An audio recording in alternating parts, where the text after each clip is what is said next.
கையெழுத்து போட்டால் என்ன தலையெழுத்து மாறுமா? உயிரெழுத்து என்னை விட்டு மெய்யெழுத்து வாழுமா?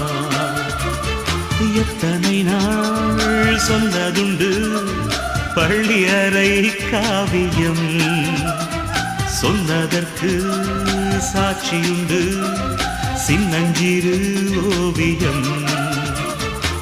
ஓடைக்கு தென்றல் மீது இன்று என்ன கோபம்?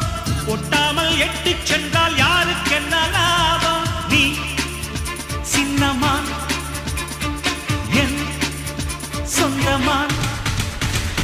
கல்யாணம் கச்சேரி கால் கட்டு எல்லாம் ரயிலேறி போயாச்சிடு.